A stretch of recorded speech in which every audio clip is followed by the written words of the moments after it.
Welcome to doctor బిండి science academy. Daily current affairs session కింద ప్రతిరోజు కూడా యూపీఎస్సీ ఆస్పిరెంట్స్ కి, ఏబిపిఎస్సీ ఆస్పిరెంట్స్ కి, ఇతర కాంపిటేటివ్ ఎగ్జామ్స్ రాసేటువంటి స్టూడెంట్స్ కే కాకుండా సమాజంలో జరిగేటువంటి ప్రతి విషయం గురించి నేర్చుకోవాలి అనేటువంటి తపన ఉండేటువంటి ప్రతి ఒక్కరికి ఉపయోగపడేటువంటి అనేకమైన అంశాలు ప్రతిరోజు మేము డైలీ కరెంట్ అఫైర్స్ సెషన్ కి అందిస్తున్నాం. ఈ రోజు కూడా అనేకమైనటువంటి ముఖ్యమైన అంశాలు ఉన్నాయి. వాటిలో 1 by 1 మనం డిస్కస్ చేద్దాం. ఫస్ట్ అంశం ఏంటంటే India's private space surveillance sector ఇచ్చాం. భారతదేశం యొక్క ఈ ప్రైవేట్ స్పేస్ సర్వేలెన్స్ అంటున్నాం. మీరు వెళ్తుంటే చూస్తుంటారు, this premises is under CC camera surveillance అని చూస్తాడు. అంటే సిసి కెమెరా యొక్క మన పరిధిలో సర్వేలెన్స్ ఉంది. అదే కాన్సెప్ట్ చదువుకోండి. ఇక్కడ కోరేది ఏంటంటే ఈ ప్రైవేట్ కంపెనీస్ ఇన్ ఇండియా, భారతదేశంలో ఉండేటువంటి ప్రైవేట్ కంపెనీలు developing satellite based surveillance services. అంటే ఉపగ్రహాలు పిలుస్తున్నాం, శాటిలైట్స్ పిలుస్తున్నాం. వాటి ఆధారంగా ఈ రోజు ఈ యొక్క సర్వేలెన్స్ సర్వీసెస్ అందిస్తున్నాయి. ఎక్కడ? ఇమేజింగ్ కోసంగా, మ్యాపింగ్ కోసంగా, డేటా కోసంగా. ఇమేజింగ్ అంటే ఫోటో, మరి దాని మ్యాపింగ్ ఎక్కడ ఏరియా ఎంత ఉందో చెప్పడం, దాని డేటా సమీకరించడం. సో దీంట్లో ప్రైవేట్ సెక్టర్ అనేది ఎంట్రీ అనేది మనకు కావాల్సింది. అంటే స్పేస్ అంటే ఒకప్పుడు టోటల్ గవర్నమెంట్ సెక్టర్ ఉంది. సో దాన్ని మనం ఈరోజు డిస్కస్ చేస్తున్నాం ప్రైవేట్ సెక్టర్ గురించి. మరి వార్తల్లోకి ఎందుకు వచ్చింది? వై న్యూస్ ఎందుకు మనం డిస్కస్ చేస్తున్నాం చూస్తే, growth of private space short up after 2020 space sector reforms. అంటే 2020 అనేక రంగాల్లో వచ్చినటువంటి రిఫార్మ్స్, మార్పుల్లోని ఇక్కడ కూడా మనకు ఈ స్పేస్ సెక్టర్ లో, అంతరిక్ష రంగంలో మార్పులు కూడా చోటు చేసుకోవడం కాబట్టి దాంట్లో భాగంగా ఈ రోజు చూస్తే ఇక్కడ ఈ భారతదేశంలో ఉండేటువంటి ఈ ప్రైవేట్ స్పేస్ సర్వేలెన్స్ అనేది చూస్తే ర్యాపిడ్ గా ఎక్స్పాండ్ అవుతుంది. అంటే చాలా వేగంగా విస్తరిస్తుంది. ఎలా ఉంటుందంటే ఇంత ముందు మనకి గవర్నమెంట్ రిలేటెడ్ మిషన్స్ ఉండేవి. అంతరిక్షంలో ఏదైనా ప్రయోగించాలంటే ఎవరు ఉండేవాళ్ళు? టోటల్ గా మన ఇస్రో, భారత అంతరిక్ష సంస్థ. అంటే గవర్నమెంట్ యొక్క ఆధ్వర్యంలో మాత్రమే ఈ ప్రోగ్రామ్ జరుగుతూ ఉంటే, ఇప్పుడు ఏంటంటే the public private partnership, PPP, public private partnership అంటాం. అంటే ప్రభుత్వము, అటు ఉండేటువంటి ప్రైవేట్ రంగాలు, ఈ రెండు కూడా ఉమ్మడి భాగస్వామ్యంలో ఈ మిషన్స్ అనేది ఒక విధంగా ఈ రిఫార్మ్స్ తెలియజేస్తున్నాయి. అంటే అన్ని రంగాల్లో వచ్చినటువంటి మార్పులు వాటిని, ముఖ్యంగా న్యూక్లియర్ రంగంలో మార్పు వచ్చింది. ప్రైవేట్ కూడా ఆహ్వానించామని చూస్తున్నాం మనం సైంటిఫిక్. మరి అంతరిక్ష రంగంలో కూడా మార్పు వచ్చింది. దీని గురించి డిస్కస్ చేస్తున్నాం. సో ఈ సందర్భంలో మీకు గుర్తుంచుకోవాల్సిన విషయం ఏంటంటే ఇక్కడ ఇన్ స్పేస్ అనేటువంటి ఇన్స్టిట్యూషన్, ఇస్రో, ఈ రెండు కూడా ఇన్వాల్వ్ అయినాయి. ఇస్రో అంటే మీకు తెలుసు, ఇండియన్ స్పేస్ రీసెర్చ్ ఆర్గనైజేషన్, భారత అంతరిక్ష పరిశోధన సంస్థ. దాంతో పాటుగా ఇక్కడ ఇన్ స్పేస్ అనేది మీకు కనిపిస్తుంది. ఈ ఇన్ స్పేస్ అంటే ఏంటి అంటే abbreviation of full form Indian national space promotion and authorisation centre. కాబట్టి ఇక్కడ ఐ అంటే ఇండియన్, ఎన్ అంటే నేషనల్, దాని తర్వాత ఎస్పీఏ సిఏ అనిపిస్తే ఈ ఎస్పీఏ లో స్పేస్ ప్రమోషన్, ఏ అంటే ఆథరైజేషన్, ఇక్కడ ఈ సిఈ కంటే క్యాపిటల్ సి రెండు సెంటర్. ఇది గుర్తుపెట్టుకోండి ఎగ్జామినేషన్ లో. కాబట్టి ఈ రెండు కూడా ఇప్పుడు చెప్పినటువంటి ప్రైవేట్ రంగంలో ఏ విధంగా మనకు ఉండేటువంటి ఇప్పటి వరకు గవర్నమెంట్ రంగంలో ఉండేటువంటి ఆధ్వర్యంలో మాత్రమే అంతరిక్ష పరిశోధన జరుగుతుంటే, ప్రైవేట్ దాన్ని కూడా పార్ట్నర్షిప్ లోకి వచ్చి చూస్తున్నాం.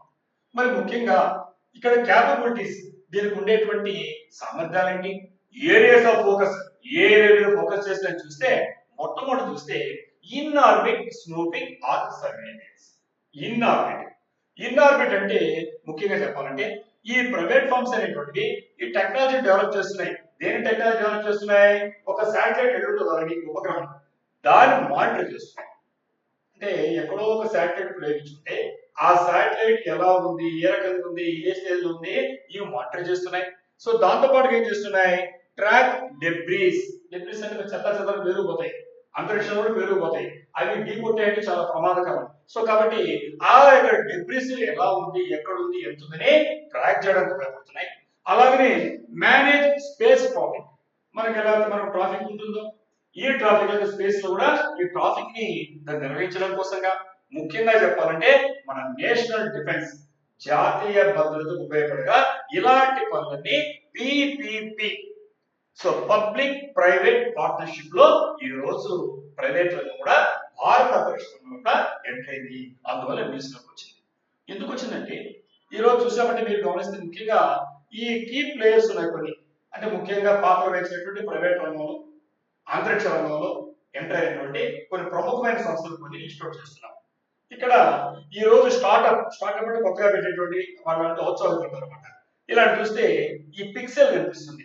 ఈ పిక్సెల్ ఏం చేస్తుంది? హైపర్ ఇక్కడ మనకు ఈ స్పెక్ట్రలిజం స్పెక్ట్రల్ ఇమేజింగ్ చేస్తుంది. అంటే కావాలంటే ఈ రోజు స్పెక్ట్రల్ ఇమేజ్ సంబంధించి హైపర్ పిక్సెల్ కంపెనీ చేస్తూ ఉంది. అలాగే మనకు ఇక్కడ దిగంతర అనేటువంటి కంపెనీ చూస్తుంది. ఉంటారు దిగంతర ఏం చేస్తుంటే స్పేస్ సిచ్యువేషన్ అవేర్నెస్ తీసుకొస్తుందన్నమాట. ఎలాంటి ప్రశ్నలు ఏ రకంగా అవగాహన కల్పిస్తూ ఉంది. అలాగే మనకు ఈ గెలాక్స్ ఐ అనేటువంటి ఉంటుంది. గెలాక్స్ ఐ అనేటువంటి ప్రైవేట్ సంస్థ ఇదేం చేస్తుందంటే మల్టీ సెన్సార్ శాటిలైట్స్ ని ఈరోజు మానిటర్ చేస్తుంది. అలాగే చెప్పాలంటే మనకి ఈరోజు అజిస్టా అనే పేరు ఉంది. అజిస్టా అనేటువంటి చూస్తే ముఖ్యంగా ఫిబ్రవరి 2026 ఏం జరిగిందంటే ఇది ఈ అజిస్టా యొక్క 80 kg ఏఎఫ్ఆర్ శాటిలైట్ 80 కేజీల బరువు ఉండేటువంటి ఏఎఫ్ఆర్ అనేటువంటి ఒక శాటిలైట్ ఈ అజిస్టా కంపెనీ విజయవంతంగా ఏం చేసిందంటే మనకు ఐఎస్ఎస్ అంటే ఇంటర్నేషనల్ స్పేస్ సెంటర్ సంబంధించినటువంటి ఇమేజెస్ తీసుకెళ్లి చేయగలిగింది. ఈ విధంగా ఇది first private Indian demonstration of in orbit scooping అంటే space to space image. In orbit అంటే స్పేస్ నుంచి స్పేస్ కి ఒక దాన్ని ఇమేజ్ చేయడం అనేది చిన్న విషయం కాదు. సో ఇది స్మాల్ థింగ్ కాదు. సో అలాంటి దాన్ని ఇప్పుడు చెప్పినటువంటి ఈ అజిస్టా అనేటువంటి ప్రైవేట్ సంస్థ ఇది అంతరిక్ష రంగంలో అడుగుపెట్టి స్టార్ట్అప్ కంపెనీ ఏం చేయగలిగిందంటే ఇంటర్నేషనల్ స్పేస్ స్టేషన్ అంతర్జాతీయ మనకు అంతరిక్ష కేంద్రం ఐఎస్ఎస్ సంఘము దానికి సంబంధించిందని దీనికి సంబంధించిన అజిస్టా సంబంధించిన 80 కేజీల ఏఎఫ్ఆర్ శాటిలైట్ విజయవంతంగా తీయడం జరిగింది. అంటే మనకు అంతరిక్ష రంగంలో ఈ రోజు ఈ యొక్క ప్రైవేట్ రంగం ఎందుకు దూసుకెళ్తుందో అర్థం కావడానికి ఈ ఎగ్జాంపుల్ ఇచ్చాం. సో ఇదే సమయంలో మనం చూస్తే ఈ పీపీపీస్ అనేది ఏం చేస్తాయంటే ఈ గవర్నమెంట్ ఏం చేస్తుంటే ఇక్కడ ఈ ప్రైవేట్ ఫర్మ్స్ ని దాన్ని వాడుకుంటుంది, దాన్ని ఇన్వాల్వ్ చేసుకుంటుంది. సో అందువల్ల ఏమవుతుందంటే ఇది మనకు ఈ పిక్సెల్ అనేటువంటి ఎగ్జాంపుల్ చెప్పాలంటే ఒక కన్సల్టెంట్ నాయకత్వం నుంచి దాదాపు 1200 కోట్ల రూపాయలు విలువైనటువంటి కాంట్రాక్ట్ ని చేజిక్చుకుంది. అది పిక్సెల్. ఇప్పుడే అజిస్టా చెప్పాను, అలాగే ఈ పిక్సెల్ గురించి మాట్లాడుతున్న ఎగ్జాంపుల్ మీకు కేసు స్టడీ కింద. సో ఇది 1200 కోట్ల రూపాయలు అనేటువంటి విలువ చేసేటువంటి కాంట్రాక్ట్ ని చేయించుకొని దేనికంటే 12 శాటిలైట్స్ ని అది పంపిస్తుంది మనకు సంబంధించినట్టు. ఏంటంటే అవి ఎర్త్ అబ్జర్వేషన్ యుఓ అంటారు. అంటే ఈ విధంగా చెప్పాలంటే నేషనల్ సెక్యూరిటీ జాతీయ భద్రతకు, అగ్రికల్చర్ వ్యవసాయ రంగానికి, డిజాస్టర్ మేనేజ్మెంట్, సో ఇలాంటి అనేకమైనటువంటి సంబంధించినటువంటి 1200 కోట్ల రూపాయల ప్రాజెక్టు ఈ రోజు ఈ పిక్సెల్ అనేటువంటి ఈ యొక్క ప్రైవేట్ రంగంలో ఉండేటువంటి అంతరిక్ష సంబంధించినటువంటి ఏదైతే చేస్తుందో ఈ ప్రయోగాలు కావచ్చు, రీసెర్చ్ కావచ్చు, అలాంటి ప్రైవేట్ కంపెనీలు మాత్రం జరిగింది. అంటే ఈ రోజు ప్రైవేట్ భాగస్వామ్యం అంతరిక్ష రంగంలో అడుగుపెట్టి ఏమేం చేస్తుందో మీకు అర్థమైంది. ఇదే సమయంలో ఇక్కడ మనం కానీ కొన్ని ఎగ్జాంపుల్ చూస్తే ఇక్కడ మీకు కనిపిస్తుంది, ఇక్కడ మీకు క్లియర్ గా ఈ రోజు ఇక్కడ మనకు లాంచ్ ప్యాడ్ మీద కనిపిస్తున్నాయి. కొన్ని ఏమో హైదరాబాద్ బేస్డ్ ఉన్నాయి, కొన్ని ఏమో చెన్నై బేస్డ్. ఇక్కడ మనం చూసినప్పుడు ఇక్కడ నేను ఇక్కడ చూస్తున్నాను చూడండి, ఇక్కడ విక్రమ్ 1, విక్రమ్ 2, విక్రమ్ 3 కనిపిస్తున్నాయి. విక్రమ్ 1 అంటే 225 నుంచి 315 కేజీస్. దాని తర్వాత విక్రమ్ 2 నుంచి వెయిట్ పెరిగింది, అంటే బరువు పెరిగింది. ఇది 410 నుంచి 520 కేజీస్. మరి దాని తర్వాత విక్రమ్ 3 అంటే 580 నుంచి 720 కేజీస్. ఇవన్నీ కూడా ఏంటంటే ఈ విక్రమ్ అనేటువంటి ఇది ఈ హైదరాబాద్ లో ఆధారంగా ఉండేటువంటి స్కై రూట్ అనేటువంటి శాటిలైట్ లాంచ్ దాన్ని విక్రమ్ ఎప్పుడైతే పిలుస్తున్నాం. ఎక్కడున్నాయి? హైదరాబాద్. అంటే హైదరాబాద్ కేంద్రంగా పనిచేసేటువంటి ప్రైవేట్ రంగంలో ఉండేటువంటి సంస్థ అది ఒక శాటిలైట్ లాంచ్ వెహికల్ రాకెట్స్ ని ఒకప్పుడు గవర్నమెంట్ ఉండేటువంటి ఆందోళన మాత్రం తయారవుతుంటే ఇప్పుడు మనకు ఇక్కడ ఈ స్కై రూట్ అనేటువంటి శాటిలైట్ ని విక్రమ్ అని పిలుస్తాం. విక్రమ్ 1, విక్రమ్ 2, విక్రమ్ 3 అని సో ఈ విధంగా చూస్తాం. అలాగే చెన్నై బేస్డ్ గా చెన్నైలో ఉండేటువంటి అగ్నికుల్ అగ్ని కూల్ అంటాము. దాన్ని మనం ఇక్కడ చూస్తే 100 కేస్ సంబంధించినటువంటి అగ్ని బాన్ అనేటువంటి చూస్తున్నాం. పేలోడ్ అంటే ఎంతవరకు ఒక రాకెట్ పైకి మూసుకెళ్తుందో ఆ కెపాసిటీ పేలోడ్ అంటారు. సో కాబట్టి విక్రమ్ 1 కానీ విక్రమ్ 2 కానీ విక్రమ్ 3 కానీ ఇవన్నీ కూడా ఈ స్కై రూట్ సంబంధించినటువంటి శాటిలైట్ అయితే మనం హైదరాబాద్ బేస్ లో, చెన్నై బేస్ లో ఈ యొక్క ఏదైతే అగ్నికూలం పిలుస్తున్నామో దాని అగ్ని బాణం పిలుస్తున్నాం.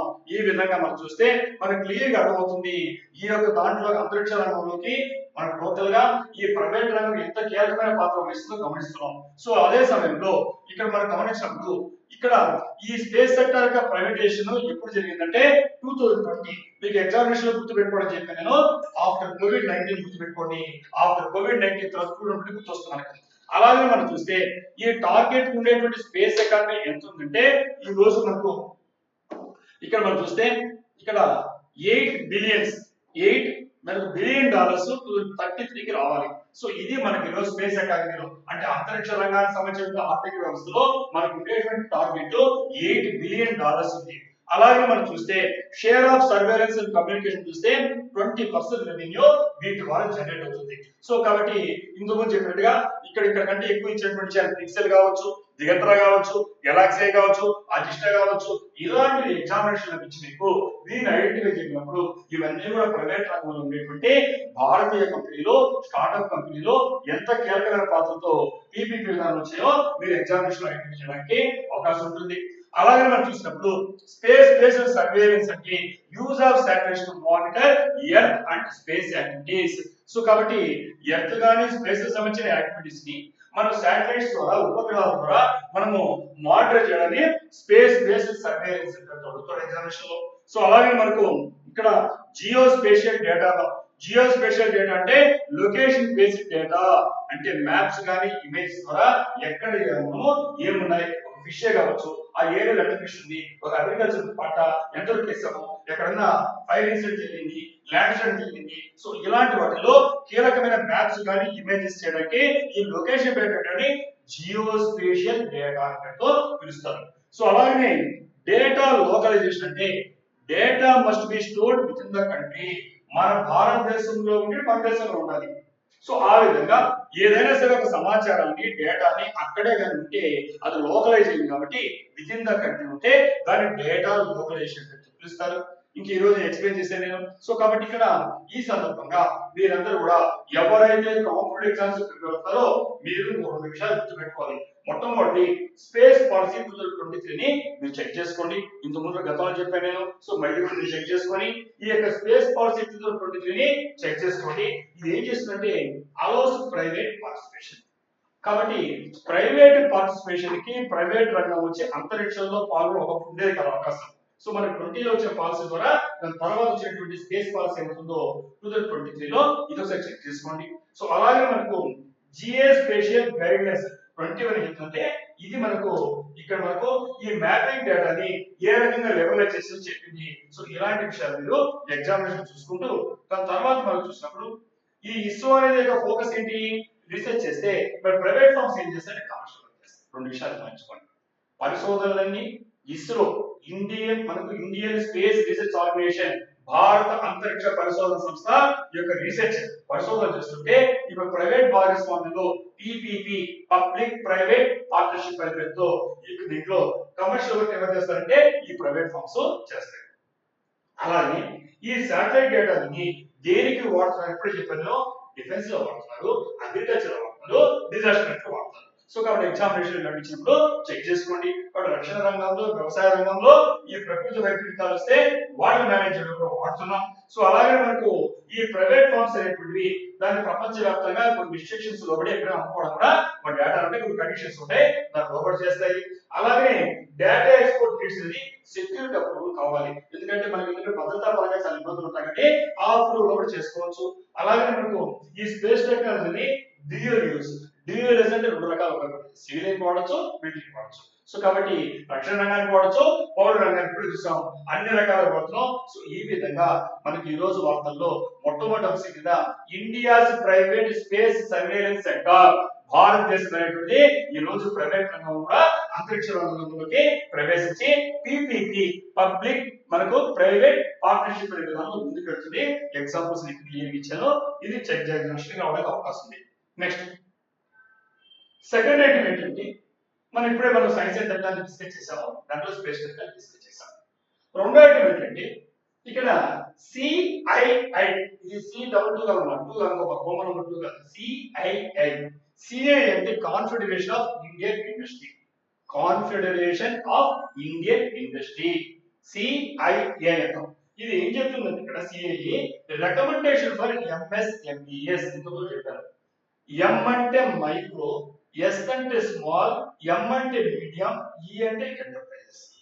కాబట్టి అత్యంత సూక్ష్మమైనటువంటి మైక్రో సూక్ష్మమైనటువంటి, ఎస్ అంటే స్మాల్ చిన్నమైనటువంటి, మీడియం ఎం అంటే మీడియం మధ్యతరహ, ఈ అంటే వ్యాపార సంస్థలు.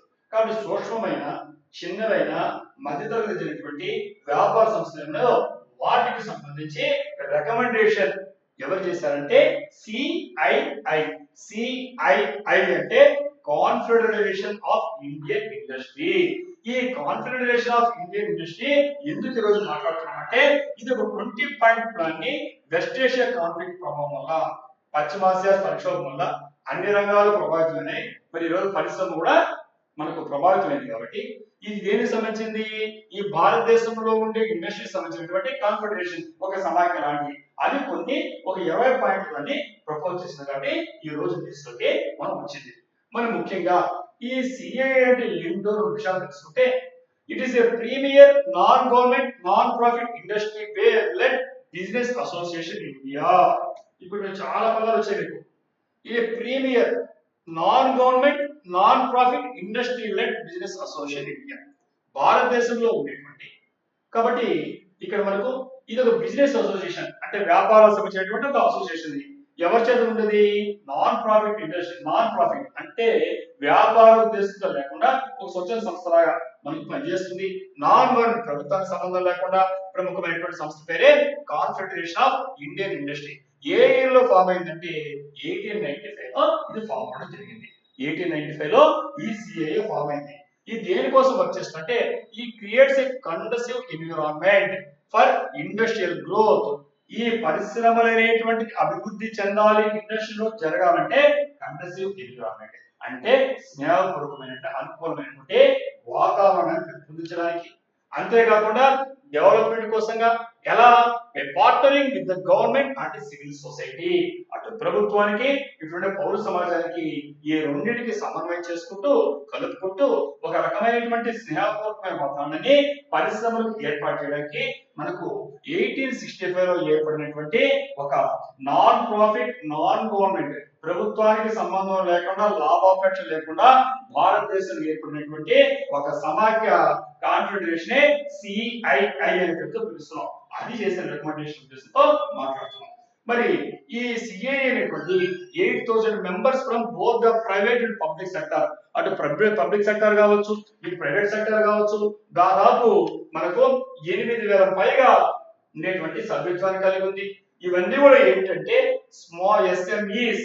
ఎస్ఎంఈ అంటే ఇప్పుడే చెప్పాను నీకు. ఐఎస్ఎంఈస్ అంటే నీకు టోటల్, ఎంఎస్ఎంఈ అంటే మైక్రో స్మాల్ మీడియం ఎంటర్ప్రైజెస్. కాబట్టి ఇక్కడ ఉండే వాటిల్లో ఇది ఈ స్మాల్ కావచ్చు, మీడియం ఎంటర్ప్రైజ్ కావచ్చు, మల్టీనేషనల్ కార్పొరేషన్ కలిగి ఉంటారు మెంబర్స్ గా, అంటే బహుళజాతి కంపెనీలు కలిగి ఉంటుంది. అలాగే indirect membership of over 2000 enterprises, అంటే ప్రత్యక్షంగా 8,000 సభ్యత్వాలు కలిగి ఉన్నప్పటికీ పరోక్షంగా ఇండైరెక్ట్ గా 2 లక్షల పైగా ఓవర్ 2 lakhs మెంబర్షిప్ కలిగినటువంటి సిఐఐ కాన్ఫెడరేషన్ ఆఫ్ మనకు ఇక్కడ ఇది మనకు ఉండేటువంటి ఈ కాన్ఫెడరేషన్ యొక్క స్వభావం.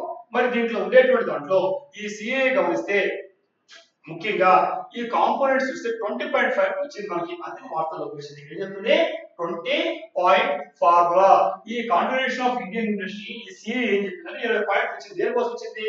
ఇక్కడ మాట్లాడిన వెస్ట్ ఏషియా కాన్ఫ్లిక్ట్ ఉంది, పశ్చిమాసియా సంక్షోభం, చూస్తున్నాం. ఇటు ఇరాన్, అటు చూస్తే ఇజ్రాయెల్, అమెరికా ఈ రెండు మధ్యలో నలిగిపోతున్నారు ప్రపంచ దేశాలని. ఇలాంటి పరిస్థితుల్లో భారతదేశంలో ఉండేటువంటి ఏ ఉద్దేశంతో ఈ సిఏ ఏర్పడిందో, ఈ కార్పొరేషన్ ఆఫ్ ఇండియన్ ఇండస్ట్రీ ఏర్పడిందో, ఇదేం చేసిందంటే ఇక్కడ ఈ పరిశ్రమలు నష్టపోకుండా ముఖ్యంగా చాలా సూక్ష్మమైనటువంటి మధ్య తరహా ఉండేటువంటి చిన్న పరిశ్రమలు ఉంటే ఇది నలిగిపోతున్నాయి. ఇప్పుడే వెస్ట్ ఏషియా కాన్ఫ్లిక్ట్ లో ఒక్కసారిగా దెబ్బతినంటే ఈ భారతదేశం యొక్క ఆర్థిక వ్యవస్థ కుప్పకూలే పరిస్థితుంది అని దానికి సంబంధించి ఒక 20 పాయింట్ ఫార్మ్ ఇచ్చింది. కాబట్టి ఈ రోజు మనం వార్తల్లో చూస్తున్నాం. ముఖ్యంగా ఇక్కడ ఏం చెప్పిందంటే చాలా చెప్పింది, అన్ని మనం డిస్కస్ చేయాలి కరెంట్ అఫైర్స్ సెషన్ లో.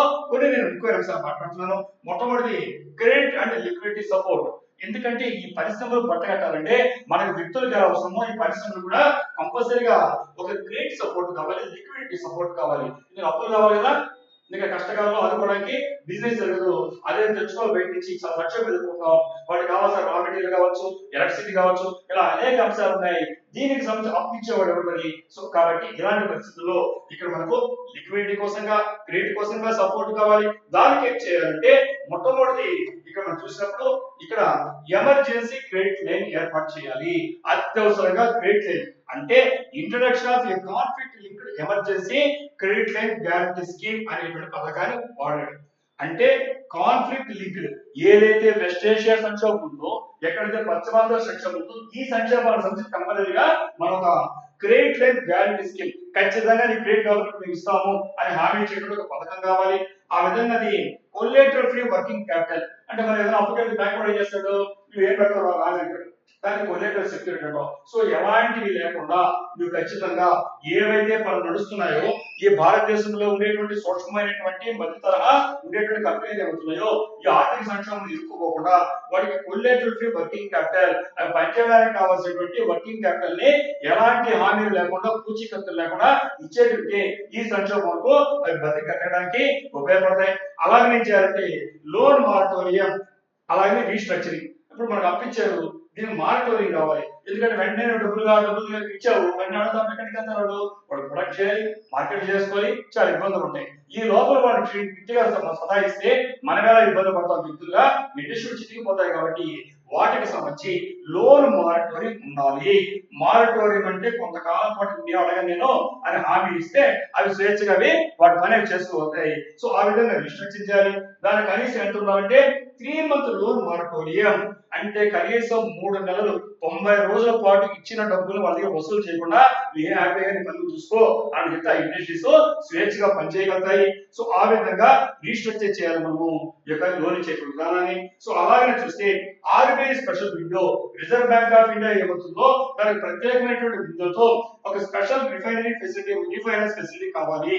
ఎందుకంటే ఈ రోజు లిక్విడిటీని చేసుకోవాలంటే, నగదు రూపంలో మార్చుకోవాలంటే కష్టం ఉంటుంది. కాబట్టి ఒక ప్రత్యేకమైనటువంటి విండో లాగా పథకాన్ని ఈ యొక్క రిజర్వ్ బ్యాంక్ ఆఫ్ ఇండియా ఏర్పాటు చేస్తే అవి వాటిని లిక్విడ్ చేసుకోవడానికి అవకాశం ఉంటుంది. సో అలాగే మనం చూసినప్పుడు ఎన్హాన్స్డ్ వర్కింగ్ క్యాపిటల్, ఇప్పుడు ఇంతకు చెప్పినట్టుగా ఈ బ్యాంక్స్ ఏం చేయాలంటే అవి వర్కింగ్ క్యాపిటల్ లిమిట్స్ ని ముఖ్యంగా చెప్పాలంటే ఈ క్యాష్ క్రెడిట్ ని మనకు 20% వరకు కలిగితే సో ఆటోమేటిక్ గా అవి డెవలప్ కావడానికి ఇంకా మునిగిపోకుండా ఉండడానికి అవకాశం ఉంటుంది. సో అలాగా ఇది అనేక సలహా వచ్చింది. దాంట్లో ముఖ్యంగా ఈ ఫైనాన్షియల్ ఆపరేషన్ ఇది కూడా, ఎందుకంటే ఈ రోజు మనకి బయట నుంచి ఇంపోర్ట్స్ కావాల్సి వస్తుంది. ముఖ్యంగా ఏం కావాల్సిన పరిస్థితులకి ఎల్ఎన్జి, మీకు అందరూ ఎంత సంక్షోభం ప్రతిరోజు తింటున్నాం. ఎల్ఎన్జి అంటే లిక్విఫైడ్ న్యాచురల్ గ్యాస్. గ్యాస్ ఏం పని జరుగుతుంది, ఇండస్ట్రీ పనిచేయదు. సో కాబట్టి ఇంపోర్ట్ చేసుకోవడానికి ఇబ్బంది ఉంది. కాబట్టి మనం ఏం చేయాలి, ఆ వచ్చేటువంటి గ్యాస్ పైన 2.5% అంటే కనీసం 2.5% ఉండేటువంటి ఈ కస్టమ్స్ డ్యూటీ కానీ వేవ్ చేయగలిగితే, మనం తొలగించగలిగితే, రద్దు చేయగలిగితే ఖచ్చితంగా ఇప్పుడు చెప్పినటువంటి చిన్న తరహా అదేవిధంగా మన మధ్య తరహా కంపెనీలకి, సూక్ష్మ కంపెనీలకి హెల్ప్ ఉంటుంది. కాబట్టి ట్యాక్స్ కానీ డ్యూటీ ఎగ్జిబిషన్ ఇవ్వాలి. అదేవిధంగా ఏం చేయాలి, కాస్ట్ రిడక్షన్ జరగాలి. అంటే మనం ఏం చేయాలి, లోయరింగ్ బ్యాంక్ రిలేటెడ్ చార్జెస్, ఈ బ్యాంకు సంబంధించి అప్పులు తీసుకోవచ్చు వాటికి సంబంధించిన చార్జెస్ తగ్గించాలి. ముఖ్యంగా చెప్పాలంటే ఇక్కడ ఈ ఫారెక్స్ హ్యాండ్లింగ్ కానీ, ఫీ లోన్ ప్రాసెసింగ్ అంటే ఒక లోన్ ప్రాసెస్ చేయాలంటే దానికి డబ్బులు కట్టాలి, ప్రాసెసింగ్ చార్జెస్ బ్యాంక్ ఇలాంటి రద్దు చేస్తే అప్పులు తెచ్చుకోవడం సులభం అవుతుంది. అలాగే పనిచేయడానికి అవకాశం ఉంటుంది. అలాగే మనకు ముఖ్యంగా ఈ పేమెంట్స్ సంబంధించి ముఖ్యంగా ఈ ఫాస్ట్ ట్రాక్ పేమెంట్స్ ఉండాలి. అలాగే ఫాస్ట్ జిఎస్టీ రిఫండ్స్ ఉండాలి. మనం ఏం చేస్తుంది, GST goods and service tax కట్టించుకుంటారు, అన్ని అనిపిస్తారు. ముఖ్యంగా ఇలాంటి సంక్షోభ సమయంలో ఈ ప్రాసెస్ చాలా డిలే కాకుండా వేగవంతం చేయగలిగి వాళ్ళకి ఇవ్వాల్సిన డబ్బు రీఫండ్ చేయగలిగితే ఆ కంపెనీలకే ఉపయోగపడుతుంది. సో కాబట్టి ఈ డ్యూటీ కాబట్టి ఏదైతే వాళ్ళు ఈ ఎక్స్పోర్టర్స్ ఎవరు చేస్తున్నారో వాళ్ళు జిఎస్టీ ముందు కొంత కట్టుంటారు, అది వెంటనే వెనక్కి వస్తే వాళ్ళకి పరిశ్రమకు ఉపయోగపడతాయి. ఈ విధంగా 20 పాయింట్ ప్లాన్ ని ఇవ్వడం జరిగింది. ఎవరు ఇచ్చారంటే సిఐఐ. సిఐ అంటే చెప్పాను కాన్ఫెడరేషన్ ఆఫ్ ఇండియన్ ఇండస్ట్రీ. 1895 లో ఏర్పడినటువంటి ఈ సమాఖ్య భారతదేశంలో ఉండేటువంటి పరిశ్రమ యొక్క ఈ పరిశ్రమ పేరు కోసమే మైక్రో గానీ స్మాల్ గానీ మీడియం ఎంటర్ప్రైజెస్ ఏమవుతున్నాయో సూక్ష్మమైనటువంటి చిన్నమైనటువంటి మధ్యతరగతి వ్యాపార సంస్థల యొక్క దాని యొక్క ప్రయోజన లక్ష్యంగా అటు పబ్లిక్ కి అటు ఉండేటువంటి ఈ గవర్నమెంట్ కి సమన్వయకర్తలాగా పనిచేస్తుంది. అది ఇచ్చినటువంటి 20 పాయింట్ ఫామ్ లో మనకి న్యూస్ లో వచ్చింది కాబట్టి డిస్కస్ చేసాం. ఈ రోజు ఎంఎస్సీ యొక్క షేర్ చూస్తే ఎక్స్పోర్ట్స్ 49% ఉంది, మ్యానుఫ్యాక్చరింగ్ షేర్ చూస్తే 36% ఉంది. సో కాబట్టి ఇలాంటి పదాలు మీకు ఎగ్జామ్ ఇచ్చే ముఖ్యంగా ఎన్పిఏ పదం వింటారు. మీరు బ్యాంక్స్ దగ్గరికి వెళ్తే వాళ్ళు మీద అప్పు తీసుకుంటే ఒక దాన్ని కూడా మీకు అమ్మ మీరు లోన్ చెల్లించలేదు ఎన్పిఏ కి ఎన్పిఏ అంటే నాన్ పర్ఫార్మింగ్ అసెట్ అనే పదం గుర్తుపెట్టుకోండి. ఎన్పిఏ అంటే నాన్ పర్ఫార్మింగ్ అసెట్, నిరంతర ఆస్తులు అంటారు. అంటే మీరు ఏదైనా అప్పు తీసుకొని కట్టకపోతే మీరు ఏదైనా షూరిటీ పెట్టిన ఎన్పిఏ కింద డిక్లేర్ చేస్తారు. మొండికి రాయడం ముందు బాగా చెప్పాలంటే సో ఇలాంటి పదం కూడా మీకు వస్తుంది. అలాగే కొలేటరల్ ఫీల్ ఉంటే వితౌట్ సెక్యూరిటీ ఎలాంటి హామీలు లేకుండా ముఖ్యంగా విద్యార్థులైతే అవి అప్పులు తెచ్చుకొని మళ్ళీ కూడా మనం తిరిగి రివైవల్ కావడానికి అవకాశం ఉన్న ఉద్దేశంతో ఇచ్చినటువంటి 20 పాయింట్ ఫార్మ్ అని మీకు చాలా పాయింట్స్ ని ఎక్స్ప్లెయిన్ చేయడం జరిగింది. సో కాబట్టి ఇదే సందర్భంలో ఎంఎస్సి ఎంఈ డెవలప్మెంట్ యాక్ట్ 2006 చూసుకోండి. ఇది ఎంఎస్సి ఎంఈసి ఎలా ప్రమోట్ చెప్తుంది. అలాగే డిజాస్టర్ మేనేజ్మెంట్ చాలా మంది తప్పుగా మీకు తెలుసు. మీకు ఇక్కడ కేవలం ల్యాండ్ స్లైడింగ్, సునామీలు, ఫ్లడ్స్ కావచ్చు, ఇలాంటి సంక్షోభాలు బయలాజికల్ కావచ్చు తెలుసు మీకు చదువుకున్న డిజాస్టర్ మేనేజ్మెంట్ లో. కాబట్టి ఈ యాక్ట్ అనేది ముఖ్యంగా ఈ క్రైసిస్ రెస్పాన్స్ ఏదైనా సంక్షోభం వచ్చినప్పుడు ఎలా పనిచేస్తుంది తెలుసుకోవడం కోసంగా ఇక్కడ డిజాస్టర్ మేనేజ్మెంట్ యాక్ట్ 2005 చూసుకోండి. సో అలాగే మనకి ఎగ్జామినేషన్ డైరెక్ట్ టేక్ అవేస్ ఏమంటే ఎంఎస్ఎంఈస్ అనేది ఒక విధంగా చెప్పాలంటే భారతదేశ ఆర్థిక వ్యవస్థకు ఇండియన్ ఎకానమీకి బ్యాక్ బోన్, వెన్నెముక లాంటివి. ఈ ప్రొవైడ్ లార్జ్ ఎంప్లాయ్మెంట్. ఈ దేశంలో ఉండే వాళ్ళు ఎక్కువ మంది ఉద్యోగస్తులు ఎక్కడ ఉన్నారంటే ఎంఎస్ఎంఈస్ లో ఉన్నారు. అందువల్ల ఆర్థిక వ్యవస్థకు ఇది వెన్నెముక, బ్యాక్ బోనే కాకుండా ఎక్కువ మంది ఉద్యోగస్తులకు ఎంప్లాయ్మెంట్ ప్రొవైడ్ చేయగలుగుతుంది. ఈ సప్లై రా మెటీరియల్స్ బిగ్ ఇండస్ట్రీ పెద్ద పరిశ్రమలు ఉంటే వాటికి కావాల్సిన ముడి పదార్థాలని రా మెటీరియల్ ఎవరు సప్లై చేస్తున్నారంటే ఎంఎస్ఎంఈ సప్లై చేస్తున్నారు. ఈ ఎలాంటి పరిస్థితుల్లో ఈ వార్ అనేటువంటి ఏదైతే జరుగుతుందో ఈ వెస్ట్ ఏషియా సంక్షోభం ఏం చేసిందంటే ఇంక్రీజెస్ ఇన్పుట్ కాస్ట్, అది ఆటోమేటిక్ గా కాస్ట్ పెంచడం జరిగింది. అందువల్ల గవర్నమెంట్ ఏంటంటే ఈ రోజు లోన్ రిలీఫ్ ఇచ్చి ట్యాక్స్ సపోర్ట్ చేస్తే ఇవి బాగుంటే భారతదేశం యొక్క వెన్నెముక అంటే ఇండియన్ ఎకానమీ బాగుంటుంది. ఈ ఐటమ్ మనము డిస్కస్ చేస్తాం. ఇక్కడ చూస్తున్నాం ఒక లార్జ్ కార్పొరేట్ ఉంటే ఈ రోజు లేబర్ షార్టేజ్ కానీ ఆ ఫ్యాక్టరీ ఫ్లోర్ పడితే నెక్స్ట్ ట్రాన్స్పోర్ట్ డిలే జరిగితే ఎనర్జీ ప్రైస్ అనేది పెరుగుతుంది. అలాగే మనకు ఉండేటువంటి ఈ సైబర్ అటాక్ అని జరిగితే ఇక్కడ టైం 1 సప్లై ఉంటే ఆటోమేటిక్ టైం 2 సప్లై బ్యాంక్రప్సీ దారితీస్తుంది. దాని తర్వాత ఈ ప్రైసింగ్ అనేది రామెంట్ పడిపోతుంది. ఈ విధంగా సంక్షోభాన్ని ఈ డయాగ్రామ్ లో ఏ రకంగా మనకు ఎఫెక్ట్ అవుతే ఎంత ఘోరంగా అన్ని రంగాలు పడుతుందో మీకు వివరించడం జరిగింది. సో మరి హార్డ్ కాపీ రూపంలో మళ్ళీ ఎక్స్ప్లెయిన్ చేస్తాను. మరి థర్డ్ ఐటమ్ ఏంటంటే climate cooperation and energy security. ఈ వార్ ఉండేటువంటి కరెంట్ అఫైర్ సెషన్ లో థర్డ్ ఐటమ్ మనం చాలా రోజు చూస్తుంటాం. మీకు ప్రిలిమ్స్ లో ముఖ్యంగా కావచ్చు, తర్వాత మెయిన్స్ లో కావచ్చు. పర్యావరణం అనేది చాలా important. Environment impact, climate change అది లేకుండా ఎక్కువ. అలాంటి సందర్భంలో ఈ రోజు మళ్ళీ ఈ వార్త ఆకర్షించింది. థర్డ్ ఐటమ్ కింద climate cooperation and energy security. కాబట్టి ఇక్కడ ఎలాంటి సహకారం ఉండాలి, ఏ రకంగా మనకు ఈ ఎనర్జీ సెక్యూరిటీ మాట్లాడుతున్నాం. ఈ కోరేడ్ ఏంటంటే ఇక్కడ కంట్రీస్ అనేది ఏమవుతున్నాయో ఈ కంట్రీస్ అనేది ప్రమోటింగ్ రెన్యూవబుల్ ఎనర్జీ. సో ఇవి ఏం చేస్తున్నాయి? Renewable energy. రెన్యూవబుల్ కి నాన్ రెన్యూవబుల్ కి మీకు తేడా తెలుసు. మీకు రెన్యూవబుల్ అంటే ఏంటి? తెలుగులో పునరుత్పత్తి అంటే మళ్ళీ చేసుకోవడానికి. నాన్ రెన్యూవబుల్ అంటే రెన్యూ చేయడానికి ఛాన్స్ లేదు. సో ఈ రోజు దేశాలన్నీ కూడా ఏం ఆలోచిస్తున్నాయంటే ప్రమోటింగ్ రెన్యూవబుల్ ఎనర్జీ అంటే మళ్ళా తిరిగి పునరుత్పత్తి ఉండేటువంటి మళ్ళీ తిరిగి చేయగలిగేటువంటి శక్తిని మనం డెవలప్ చేయాలి దేశాలు వస్తున్నాయి. ఎందుకు అంటే to reduce dependence on oil and avoid price shocks. ఇవాళ వెస్ట్ ఏషియా సంక్షోభానికి లింక్ చేయకుండా ఏ ఐటమ్ మాట్లాడలేమో పరిశీలిద్దాము. సో కాబట్టి ఇక్కడ మనకి ముఖ్యంగా ఈ రోజు మనం చూస్తున్నాం ఆయిల్ బయట తెచ్చుకోవాలంటే ఆయిల్ ఏంటిది రెన్యూవబుల్ నాన్ రెన్యూవబుల్ అంటే ఒకసారి ఆయిల్ ఖర్చు మళ్ళీ తిరిగి తయారవుతుందా కాదు. కాబట్టి పెట్రోల్ కానీ డీజిల్ కానీ కిరోసిన్ కానీ అన్ని కూడా వస్తుంది కదా. సో ఇలాంటివి ఏమవుతున్నాయో ఇవన్నీ కూడా ఫాసిల్ ఫ్యూయల్స్ అంటే ఒకప్పుడు కోట్లాది సంవత్సరాల క్రితం జీవించినటువంటి ఒక ప్లాంట్స్ కానీ అనిమల్స్ కానీ జీవులు వచ్చి అవి కుళ్ళిపోయి అలా ఉండేటువంటి అన్డిస్టర్బ్డ్ కండిషన్ వల్లే ఇప్పుడు మనం వాటర్ బొగ్గు కావచ్చు ఆయిల్ కావచ్చు గ్యాస్ ఏర్పడింది మీకు సైన్స్ చెప్తుంది. మరి ఆ విధంగా అలాంటి కొంతకాలానికి ఏమవుతాయి అంతరించిపోతాయి దొరకవు. అందువల్ల దాన్ని నాన్ రిన్యూవబుల్ అంటే తిరిగి పూర్వోత్పత్తి లేనటువంటి వాటి అంటాం. పైగా వాటి వల్ల ఏమవుతున్నాయి కార్బన్ ఎమిషన్స్. ఎందుకంటే బాడీలో ఏముంటుంది మనిషిలో కార్బన్స్ ఆర్గానిక్ కార్బన్ ఉంటాయి. సో వాటి కూడా కార్బన్ ఉంటుంది ఒకప్పుడు అనిమల్స్ కాబట్టి. సో కాబట్టి ఈ ప్లాంట్స్ కావచ్చు అనిమల్స్ కావచ్చు అన్ని జీవులు కాబట్టి కార్బన్స్ వాటి వల్ల కాల్చినప్పుడు ఈ యొక్క వాతావరణానికి కార్బన్ పార్టికల్స్ వస్తుంది.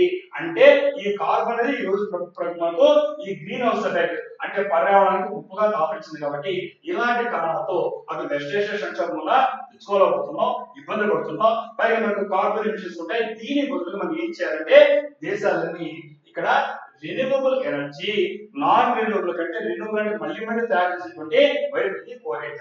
సో ఈ రోజు వార్తలకు చూస్తే ఇక్కడ global push for clean energy ఇక్కడ రకరకాల టెక్నాలజీ వస్తే మీకు క్లీన్ ఎనర్జీ అనే పదం కూడా వాడుతున్నాను. ఇక్కడ clean energy due to rising oil prices and conflicts మనకు అటు కాన్ఫ్లిక్ట్స్ పెరుగుతున్నాయి, ఘర్షణ పెరుగుతున్నాయి. ఘర్షణ పెరిగితే ఏం జరుగుతున్నాయి పనులు పని ఇక్కడ ఆయిల్ ప్రైసెస్ పెరుగుతున్నాయి. సో ఇలాంటి పరిస్థితుల్లో ఈ రోజు గ్లోబల్ పుష్ ప్రపంచవ్యాప్తంగా ఏం ఆలోచిస్తున్నామంటే అందరూ కూడా క్లీన్ ఎనర్జీ గురించి ఆలోచిస్తున్నాం. సో ఇది వార్తలు రావడానికి. మరి ఈ రోజు క్లీన్ ఎనర్జీకి ఇన్వెస్ట్మెంట్ చెప్పే ముందు అసలు క్లీన్ ఎనర్జీ అంటే ఏంటి అని డిస్కస్ చెప్తా కదా. న్యాచురల్ క్లీన్ ఎనర్జీ అంటే క్లీన్ ఎనర్జీ అంటే electricity or power generated from sources that produce zero or ultra low greenhouse gas emissions during operation.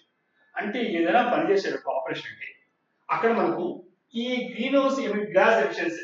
Green house అంటే ఏంటి ఈ యొక్క పర్యావరణం వేడికి పోవడం చూస్తున్నాం, అబ్బా తట్టుకోలేకపోతున్నాం, టార్గెట్ చేయడం వల్ల కాదుతున్నాం, దీన్ని గ్రీన్ హౌస్ ఎఫెక్ట్ అంటాం. సో కాబట్టి ఈ ఏదైనా పనిచేసేటప్పుడు ఉత్పన్నమయ్యేటువంటి ఏమైతే ఉన్నాయో ultra low green house gases కావచ్చు లేదంటే జీరో గ్యాస్ కావచ్చు అలాంటివి ఏమవుతున్నాయో అక్కడ జనరేట్ కాకుండా ఉంటే దాన్ని క్లీన్ ఎనర్జీ అంటాం. సో ఆ విధంగా వచ్చేటువంటి ఎనర్జీ కానీ ఒక పవర్ కానీ గ్రీన్ గ్యాస్ హౌసెస్ ఎమిషన్స్ లేకుండా జరిగితే దాన్ని మనము క్లీన్ ఎనర్జీ అంటాం. అంటే ఈ కార్బన్ పార్టికల్స్ వాడుతూ వాతావరణం వేడెక్కించుకుని తినేటామో అలాంటి శక్తిని క్లీన్ ఎనర్జీ అంటాం. ఈ క్లీన్ ఎనర్జీ అంటే మీకు అర్థం కావాలంటే సోలార్ ఎనర్జీ కానీ విండ్ ఎనర్జీ కానీ న్యూక్లియర్ ఎనర్జీ చెప్పుకోవచ్చు. ఎగ్జామినేషన్ లో బిట్స్ అడగచ్చు. సో మనకు సోలార్ ఎనర్జీ అంటే సౌరశక్తి అంటే సూర్యుడు నుంచి వచ్చే దాంట్లో మీకు ఎలాంటి కార్బన్ పార్టికల్స్ లేవు. విండ్ ఎనర్జీ అంటే గాలి పవన్ విద్యుత్ అంటాం తెలుగులో అంటే గాలి ద్వారా వస్తుంది, దాంట్లో కూడా ఎలాంటి కార్బన్ పార్టికల్స్ లేవు. అలాగే న్యూక్లియర్ ఎనర్జీ అణు విద్యుత్ అంటున్నాం, దాంట్లో కూడా ఎలాంటి కార్బన్ పార్టికల్స్ లేవు. ఇలాంటి వాటిని ఎగ్జాంపుల్ అడిగినప్పుడు గుర్తుపెట్టుకోండి క్లీన్ ఎనర్జీ అంటాం. ఎందుకంటే దీంట్లో నుంచి జీరో ఎమిషన్స్ జరుగుతున్నాయి, ఒక్కటి కూడా కార్బన్ పార్టికల్ రాదు. లేదంటే లో అంటే గ్రీన్ హౌస్ అంటాం. సో దీన్ని క్లీన్ ఎనర్జీ. అయితే ఇక్కడ మనకు సార్ ఇక్కడ క్లీన్ ఎనర్జీకి గ్రీన్ ఎనర్జీకి తేడా ఏంటి అడగచ్చు ఎగ్జామినేషన్ లో. అర్థమైన పాయింట్ క్లీన్ ఎనర్జీ అంటే అర్థమైంది మీకు. క్లీన్ ఎనర్జీ అంటే solar wind or nuclear energy, దానివల్ల ఎలాంటి ఆర్గానిక్ కాంపౌండ్ రాలా. సార్ మరి గ్రీన్ ఎనర్జీ పదం వాడేది క్లీన్ ఎనర్జీ వాడేది వీటి మధ్య తేడా ఏంటి అడగచ్చు. సో అలాంటప్పుడు అది కూడా క్లారిఫై చేస్తాను. గ్రీన్ ఎనర్జీ అనేటువంటిది చూస్తే ఇది ఎక్కడి నుంచి వస్తుందంటే న్యాచురల్ గా ఉండేటువంటి రెన్యూవబుల్ సోర్సెస్ వస్తాయి. రెన్యూవబుల్ అంటే ఏం చెప్పాను పునర ఉత్పత్తి శక్తి అంటే మళ్ళీ తయారు చేయడానికి అవకాశం ఉండే వాటిని రెన్యూవబుల్ సోర్సెస్ అంటున్నాం. అంటే సన్ ఎంతకాలం వాడుకోవచ్చు ఎంతైనా, సౌరశక్తి లిమిటెడ్ కదా. అలాగే గాలి ఎంతైనా తయారు చేసుకోవచ్చు, వాటర్ దాంట్లో కూడా. సో ఈ మళ్ళా వాడుకోవడానికి అవకాశం ఉంది కాబట్టి వీటిని రెన్యూవబుల్ సోర్సెస్ అంటాం. అంటే పునరుత్పత్తి ఉండేటువంటి అవకాశం ఉండేటువంటి ఆధారాలు. వీటి నుంచి ప్రకృతి సిద్ధంగా ఏర్పడేటువంటి దాన్ని గ్రీన్ ఎనర్జీ అంటారు. అర్థమా?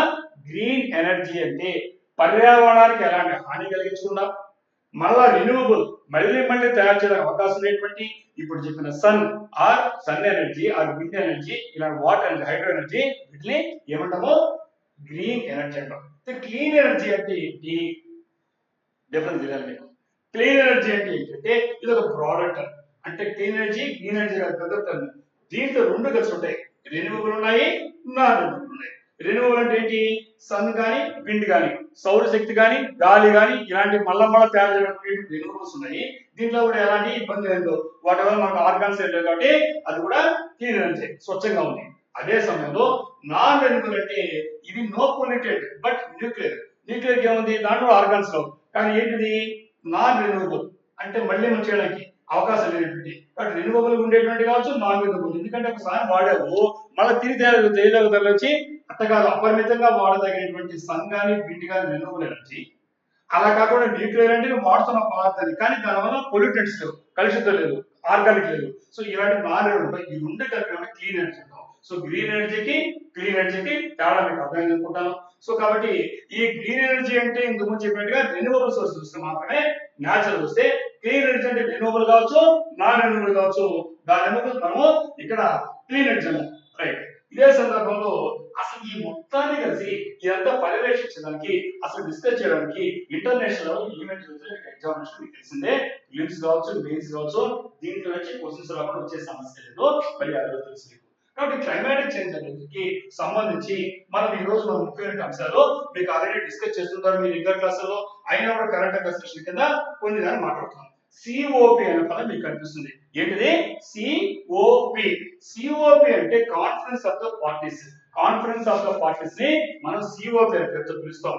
ఈ సిఓపి అంటే ఏంటంటే supreme decision making body of UN frame convention on climatic change. ఇక్కడ ఇచ్చుంటారు మీకు యుఎన్ ఎఫ్సిసిసి 3 సీలు వస్తాయి, ఇక్కడ గుర్తుపెట్టుకోవడమా.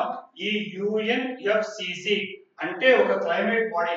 ఈ మన ప్రపంచవ్యాప్తంగా ఉండేటువంటి క్లైమేట్ కావచ్చు, ఈ యొక్క మన వాతావరణం కావచ్చు, దీన్ని పర్యవేక్షించడానికి ఐక్యరాజ్య సమితి యునైటెడ్ నేషన్స్ లో ఉండేటువంటి ఒక ఫ్రేమ్ వర్క్ కన్వెన్షన్ ఈ క్లైమేట్ కి సంబంధించి ఈ పర్యావరణం వచ్చే మార్పులకు సంబంధించి ఉండేదాన్ని మనం ఏమని పిలుస్తున్నాం అంటే యుఎన్ఎఫ్సిసిసి అంటాం. సో కాబట్టి మరి సిఓపి అంటే ఏంటంటే ఇప్పుడు చెప్పినటువంటి UN framework convention on climate కి సంబంధించినటువంటి అత్యున్నతమైనటువంటి సుప్రీం డెసిషన్ మేకింగ్ బాడీ, అత్యున్నతమైన నిర్ణయాలు సంస్థ పేరే సిఓపి. దీంట్లో ఎవరున్నారు అంటే మన దాదాపు 200 సిగ్నేచరీ కంట్రీస్ ఎవరైతే సంతకాలు చేసి మేము ఒప్పందాలు కట్టుకుంటాము అని చెప్పాయో ఆ విధంగా 200 కంట్రీస్ దాకా ఉంటాయి.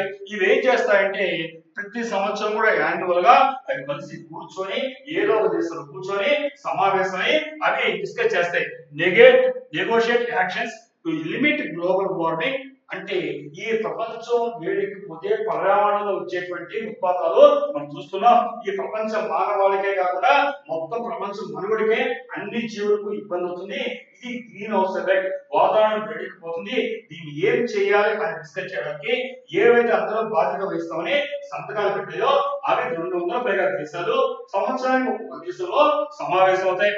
అది ఈ క్లైమేట్ ఇంపాక్ట్, ఈ యొక్క వాతావరణంలో వచ్చిన మార్పులు ప్రపంచం పైన ఎలాంటి ప్రభావం చూపిస్తున్నాయి, ఎలాంటి ఇంపాక్ట్ చూపిస్తున్నాయి అని డిస్కస్ చేస్తాయి. ఆ విధంగా ఉండేదని సిఓపి అంటే కాన్ఫరెన్స్ ఆఫ్ ద పార్టీస్ అనే పేరుతో పిలుస్తారు. ఈ కాన్ఫరెన్స్ ద పార్టీ మొట్టమొదటి ఎక్కడ జరిగింది? ఫస్ట్ సిఓపి 1 అంటారు. ఎప్పుడు గుర్తుపెట్టుకోండి మేడం, సిఓపి అంటే ఇది. ఈ సిఓపి 1 అనేది మొట్టమొదటిగా 1995 లో జర్మనీలో ఉండేటువంటి బెర్లిన్ లో జరగడం జరిగింది. జర్మనీలో ఉండేటువంటి బెర్లిన్ నగరంలో 1995 లో మొట్టమొదటిసారిగా మనకు మార్చి 28 నుంచి 7th ఏప్రిల్ వరకు జరిగిందని సిఓపి 1 అనే పేరుతో మనం డిస్కస్ చేస్తున్నాం. మరి దాని తర్వాత సిఓపి 30 మీకు వస్తుంది. సిఓపి 30 అంటే ఏంటి అంటే ఇది అంటే ఇప్పుడు చెప్పిన కాన్ఫరెన్స్ ఆఫ్ ద పార్టీస్ 30వ సమావేశాన్ని సిఓపి 30 అంటాం. ఎప్పుడు జరిగిందంటే ఇప్పటి వరకు 2025 లో 10th నుంచి 21st నవంబర్ వరకు జరిగింది. ఎక్కడ జరిగిందంటే బ్రెజిల్ లో జరిగింది. బ్రెజిల్ లో ఎక్కడ జరిగిందంటే బేలం అనేటువంటి చోట జరిగింది. ఇంకా మీకు చెప్పాలంటే అమెజాన్ రీజియన్ లో జరిగింది. అమెజాన్ అంటే మీకు గుర్తొస్తుంది దట్టమైనటువంటి అరణ్యాలు ఇవన్నీ వస్తాయి. ముఖ్యంగా చెప్పాలంటే ఈ ట్రాపికల్ యొక్క ఫారెస్ట్, ఈ ట్రాపికల్ ఫారెస్ట్ ని ఎలా ప్రిజర్వ్ చేసుకోవాలి, పరిరక్షించుకోవాలి, అలాగే మనకు ఈ క్లైమేట్ యాక్షన్ ఎలా చేయాలి అనేది జనాలకు అర్థం కావడం కోసంగా ఇక అమెజాన్ రీజియన్ లో ఉండేటువంటి ఈ బ్రెజిల్ దేశంలో ఉండేటువంటి బెలెమ్ అనే చోట అమెజాన్ నగరంలో చివరిగా జరిగినటువంటి 30th కాన్ఫరెన్స్ జరిగింది.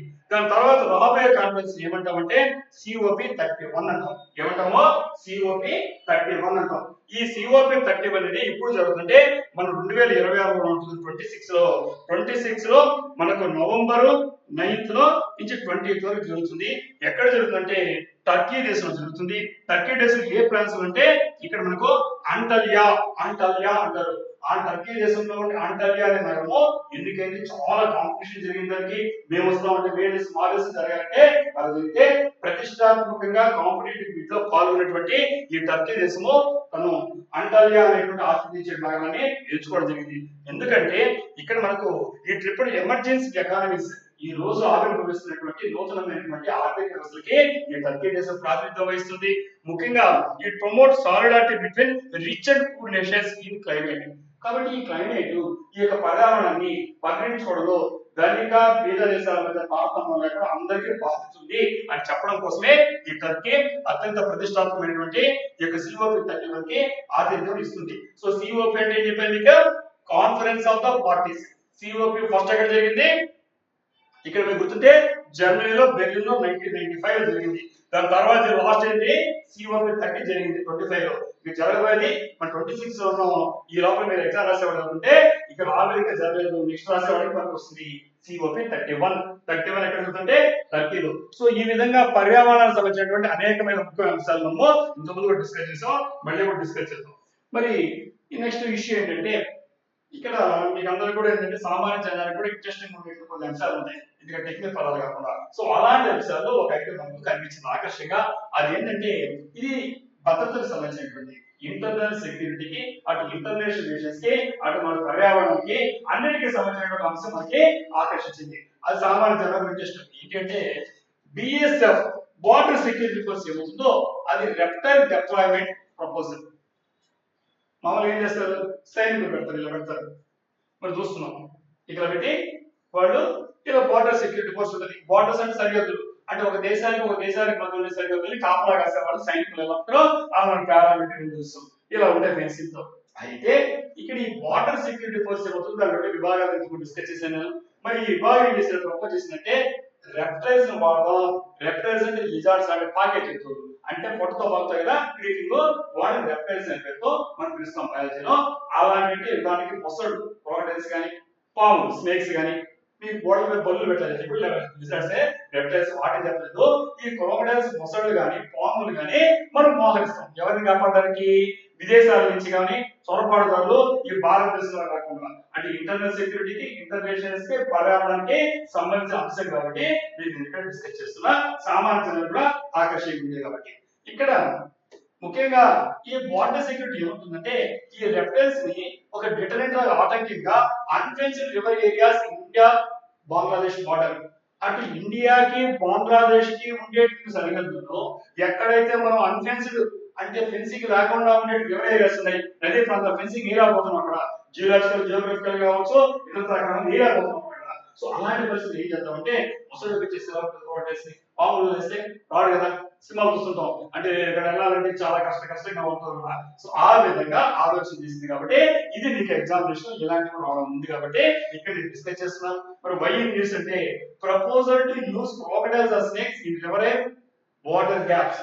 ఎక్కడైతే నదీ ప్రాంతాలతో ఒక దేశానికి మరొక దేశానికి ముఖ్యంగా ఇండియా బంగ్లాదేశ్ సరిహద్దులు ఉన్నాయో అక్కడ ఈ క్రోకడైల్స్, మొసళ్ళు, స్నేక్స్, పాముల్ని ఉపయోగిస్తే ఎలా ఉంటుంది, డిప్లాయ్మెంట్ మోహరిస్తే ఎలా ఉంటుందో ప్రపోజల్, ఇక్కడ అలా ప్రపోజల్ ఇదొక వచ్చింది. సో దాని గురించి ఈరోజు మనం మాట్లాడుతున్నాం.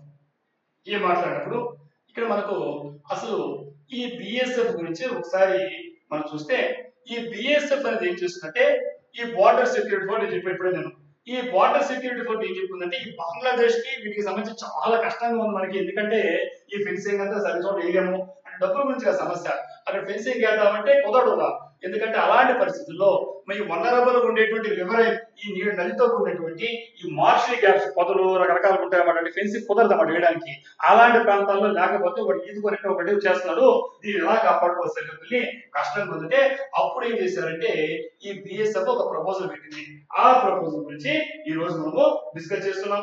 ఇక్కడ ఏంటంటే ముఖ్యంగా స్నేక్స్ కానీ, క్రోకడైల్స్ కానీ పాములు కానీ మొసలు కానీ వెళ్తే అవి న్యాచురల్ గా ప్రకృతి బయలాజికల్ గా ఉండేటువంటి డిఫరెన్స్ ఆటంకాలు ఉండి అవి ఉండేటువంటి ఈ ఎరోలైన్ నదీ ప్రాంతాలతో మార్షి గ్యాప్స్ అంటే మనకు బురదగా ఉంటాయి కదా అలాంటి ప్రాంతాల్లో ఫెన్సింగ్ చేయడానికి కుదరదు.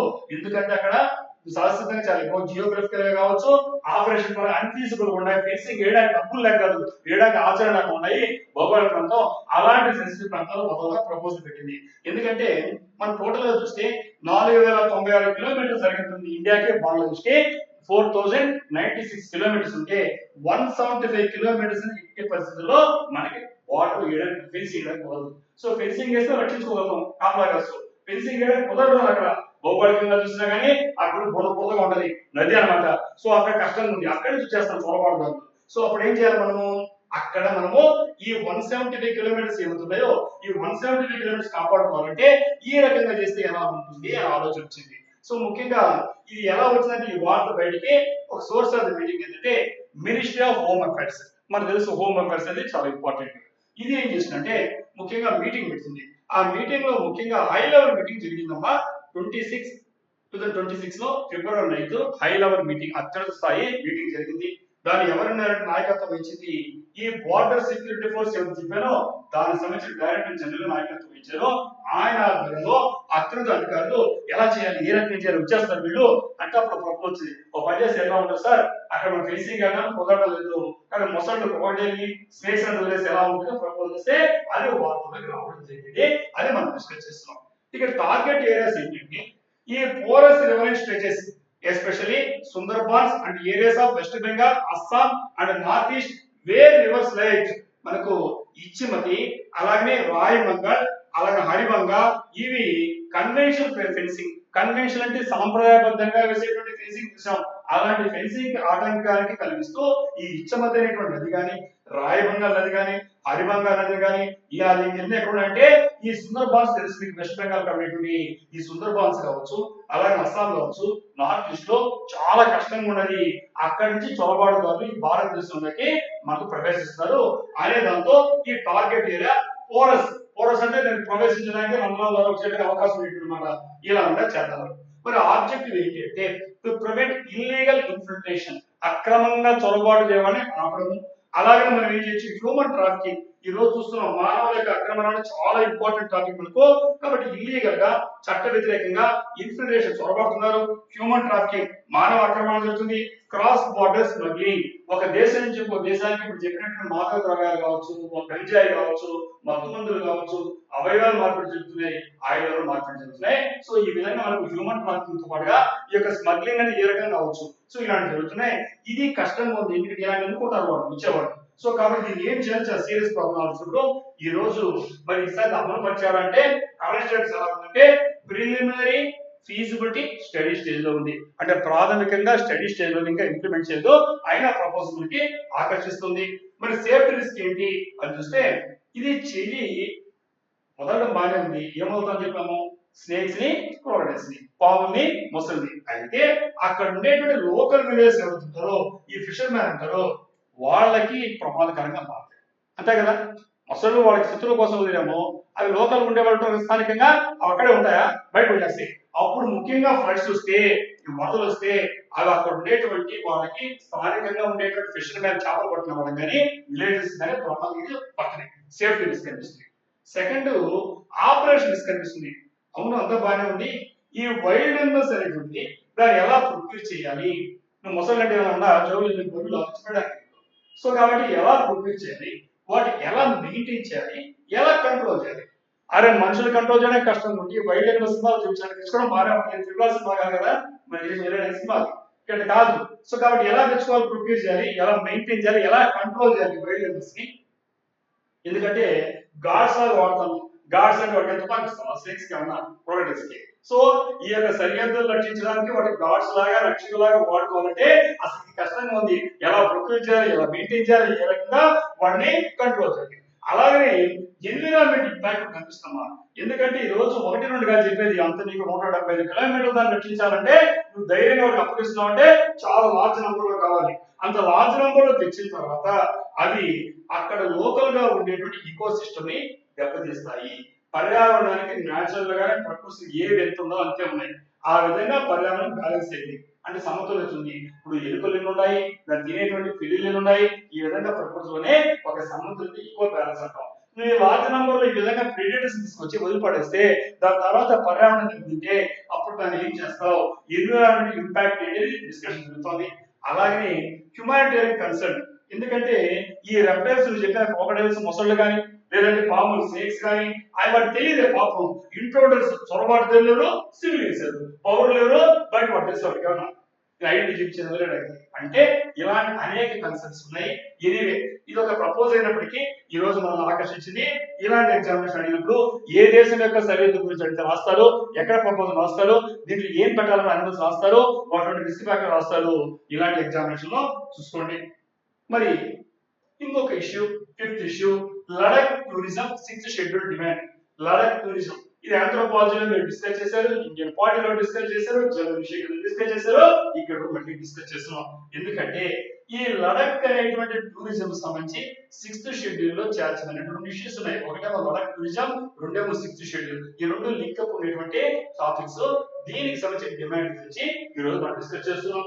ఇక్కడ కోరేది ఏంటంటే ఈ లోకల్ గ్రూప్స్ లడక్, లడక్ అనేటువంటిది ఏమైతే ఉందో లడక్ తెలుసు కదా మీకు, ఎక్కడ ఉందో తెలుసు కదా మీకు, ఎస్ ఈ లడక్ అనేటువంటిది అది ఏం చేస్తుందంటే ఇక్కడ local groups want control tourism, ఈ టూరిజం కంట్రోల్ లాగా డెవలప్ వచ్చేస్తున్నాడు, వాళ్ళ డిస్కస్ చేద్దాం. సో వస్తున్నారు దీన్ని కంట్రోల్ చేయాలి అండ్ కాన్స్టిట్యూషన్ ప్రొటెక్షన్, కాబట్టి రాజ్యాంగపరమైన రక్షణ కావాలి అనేటువంటి ఐడియా.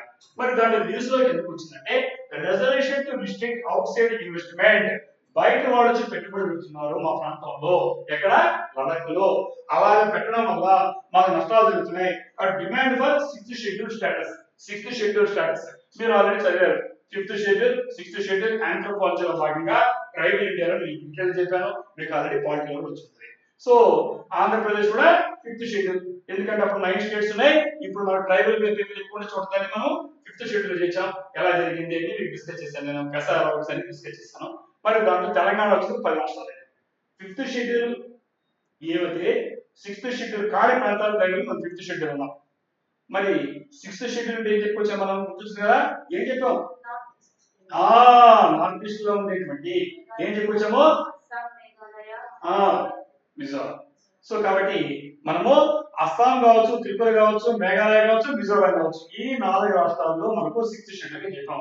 వాటికి ఉండేటువంటి మనం ఏడీసీ మనము అటానమస్ డిస్ట్రిక్ట్ కోసం డిస్కస్ చేసాం, ఏఆర్సి అటానమస్ రీజనల్ కోసం డిస్కస్ చేసాం. అంటే ప్రత్యేకమైన పరిస్థితుల్లో ఏ రకంగా అన్ని సంబంధించి ఈ రాష్ట్రాలు ఏర్పడినప్పుడు ఆ రోజు బ్రిటిష్ వారు ఏం జరిగింది, తర్వాత ఏం జరిగింది, ఎలాంటి పరిస్థితుల్లో వాళ్ళకి స్వయం నిర్ణయాలు కలిగినటువంటి హక్కులు ఇవ్వడం జరిగింది, ఇవన్నీ డిస్కస్ చేసాం. ఇప్పుడు ఏమంటుందంటే ఈ లడక్ అనేది మీకు 2019 జరిగినటువంటి జమ్మూ కాశ్మీర్ యాత్ర తెలుసు మీకు, జమ్మూ కాశ్మీర్ ని 2 ముక్కలుగా చేసి మీకు 2019 జరిగినటువంటి పునర్విభజన గుర్తుంటారు అందరికి. సో ఆ విధంగా ఉన్నప్పుడు మనకు with legislature, without legislation, Jammu Kashmir ని లెజిస్లేచర్ శాసనసభ కూడినటువంటి మనము యూటీగా ఇస్తే దీన్ని ఏం చేశారంటే శాసనసభ అనేటువంటి యూటీగా డివైడ్ చేశారు రాష్ట్రాలు కాకుండా.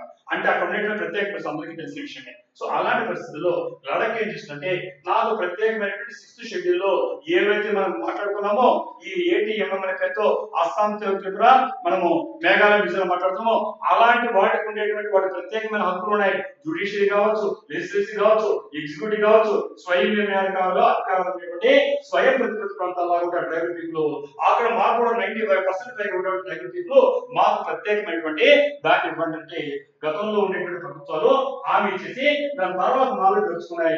అది ఈ రోజు డిమాండ్. మరి ఇక్కడ మనం మాట్లాడాలంటే ఇక్కడ ఈ బ్యాక్గ్రౌండ్ లో ఈ 6th షెడ్యూల్ ఇంక్లూజన్ ఏంటంటే to provide legislative autonomy over land, education, కాబట్టి భూమి పైన కావచ్చు, విద్య పరంగా కావచ్చు, సస్టైనబుల్ టూరిజం కావచ్చు, వీటిపైన మాకు లెజిస్లేటివ్ అటానమీ, శాసనాలు చేసేటువంటి స్వయం ప్రతిపత్తి కావాలి. ఎందుకంటే ముఖ్యంగా protect regions distinct ecological and cultural landscape, మాకంటూ ఈ లడక్ ప్రాంతానికి ప్రత్యేకమైనటువంటి ఇకలాజికల్ పర్యావరణ పరంగా కావచ్చు, కల్చరల్ సంస్కృతి పరంగా కావచ్చు మా ప్రత్యేకత ఉంది, దాన్ని కాపాడుకోవాలి, వేరే వాళ్ళు బయట నుంచి పాడు చేస్తుందా టూరిజం పేరుతో అని 6th షెడ్యూల్ చేస్తే అట్లా కుదరదు ఎవరికి వాళ్ళు రావడానికి, అందుకు డిమాండ్ చేస్తుంది. సో ఇది 6th schedule inclusion. Next state representation, ముఖ్యంగా అక్కడ ఉండేటువంటి లడఖ ప్రజలు ఏమని భయపడుతున్నారంటే lack of special protections allows outside investments to threaten livelihoods like మనకు fishery hunting causes highly unemployment.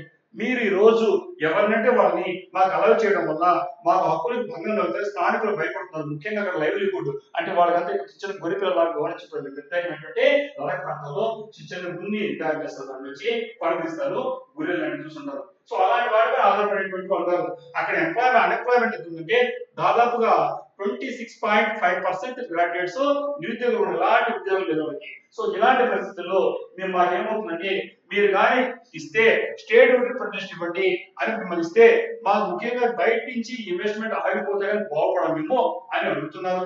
అలాగే ఇక్కడ చెప్పాలంటే ఈ ఎగ్జిస్టింగ్ ప్రొడక్షన్ చెప్పాలంటే సెంటర్ ఏం చెప్తుందంటే 85% లోకల్ రిజర్వేషన్ మన ఆంధ్రప్రదేశ్ లో ఉందో అలా మీకే ఇస్తారని చెప్తా ఉంది. కానీ 15% ఎవరు బయట వాళ్ళు. సో సెంటర్ ఏం చెప్తుందంటే 85% జాబ్స్ ని స్థానికులకు ఇస్తాము. ఆ విధంగా 2036 అంటే ఇంకో 10 ఏళ్ళకి వచ్చేయడానికి డెడ్ లైన్ పెట్టి అవుట్ సైడ్ ఎవరైతే ఉన్నారో మీరు క్లెయిమ్ చేసుకోండి స్థానికుల్ని, అందరూ బయట పంపిస్తున్న హామీ ఇస్తుంది. అయినప్పటికీ వాళ్ళు ఎందుకు అడుగుతున్నారంటే మీకు తెలిసే విషయమే. ఎందుకంటే ముఖ్యంగా స్ట్రెయిన్ ఇన్ఫ్రాస్ట్రక్చర్. ఎందుకంటే ఈరోజు మనం చూస్తే దాదాపు 2023 5,25,000 మంది టూరిస్టులు వచ్చారు. మా వాళ్ళు ఎగిరి గంతేస్తాం, బయట వాళ్ళు వచ్చారు, మాకు ఇన్ని రకాలు వచ్చారని ఆదాయం అనుకుంటాం. అయితే ఇక్కడ ఏం చేసిందంటే ఎన్విరాన్మెంటల్ స్ట్రెస్ అంటే పర్యావరణం చాలా highly sensitive area.